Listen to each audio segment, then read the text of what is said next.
We're down on the farm today at MUSC's Urban Farm. My name's Andrew Hargett. I am the arborist for MUSC's grounds.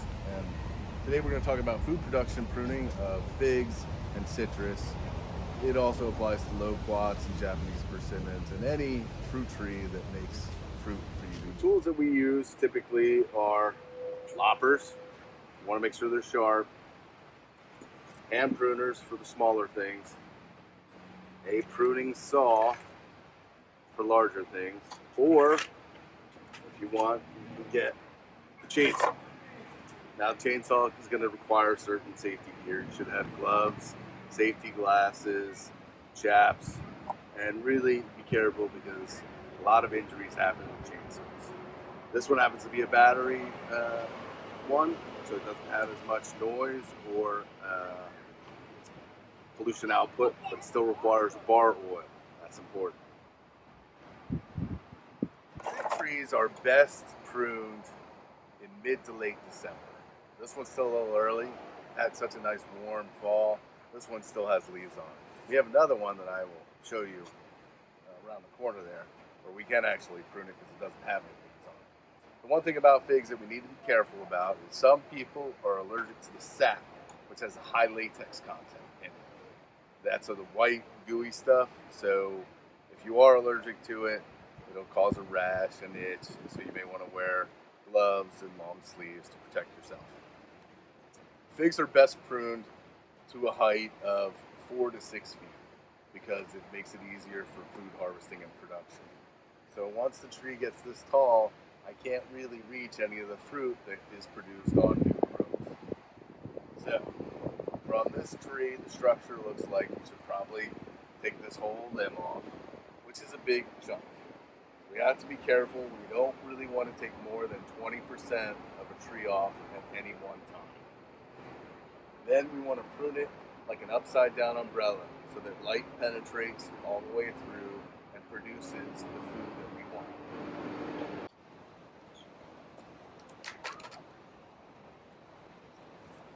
So our reduction cut's going to start right here. We want to put a slight angle on the cut so that water doesn't sit in the wound.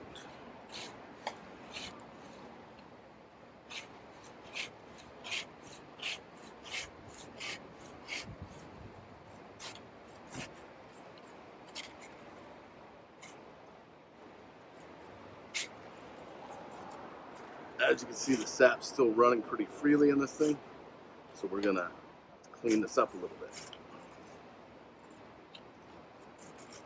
And be careful. So that's that pruning. Then switch to our loppers for this cut. Now, here's where the ridge is, so we don't want to cut too close to the tree. We want it to be right there, so the wound seals properly. You can see where this one naturally broke off on its own and see how the tree has healed nicely and codified that any rot. So again, come in, don't want to leave too much, and that's that. So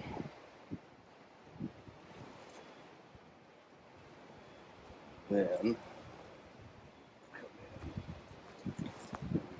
this one.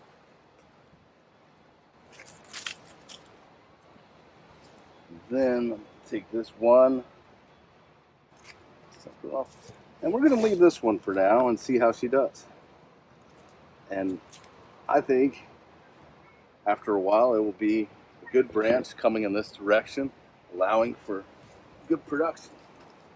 Now the other thing is, any branches that are growing downward really should be removed.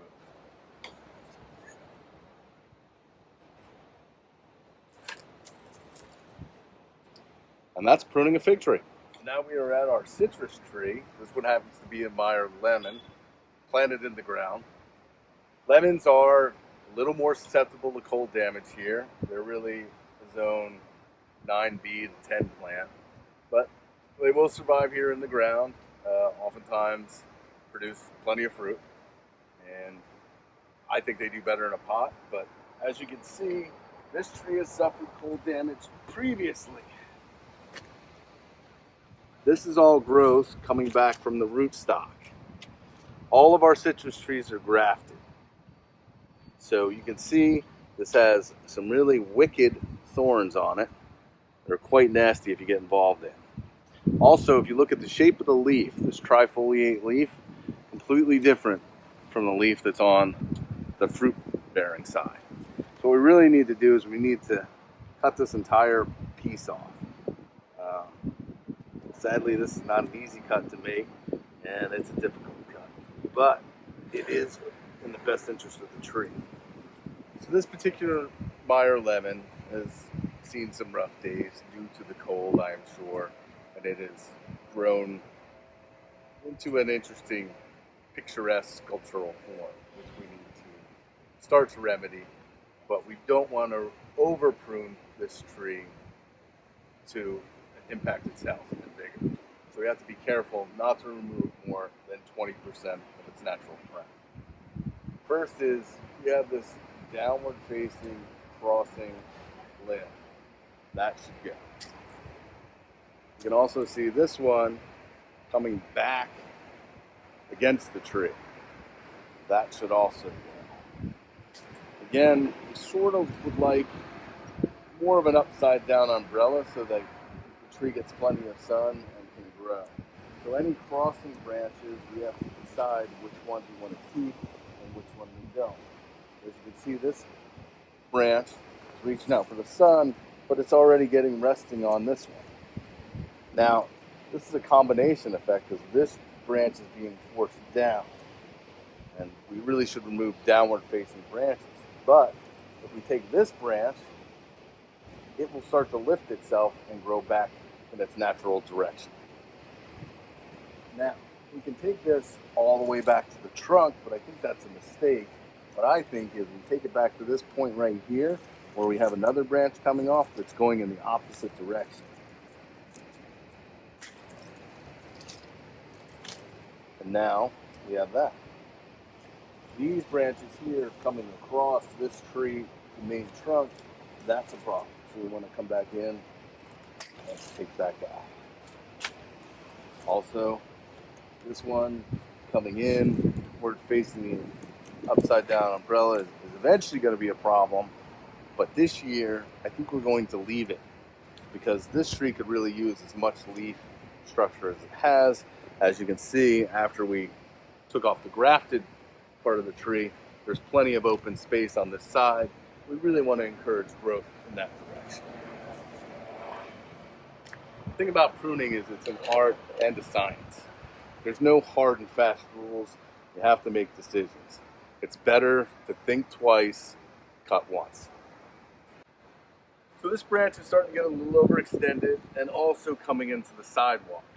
So that's why you have to make decisions based on how you want the tree to grow. We don't want this tree to grow into the sidewalk, but also, as you can see, this branch structurally is starting to get overextended. So we want to make a reduction cut back to here so that this tree isn't putting too much weight towards the sidewalk, and it'll stop that growth going in that direction. So we'll come back to this live branch and take that off. Now,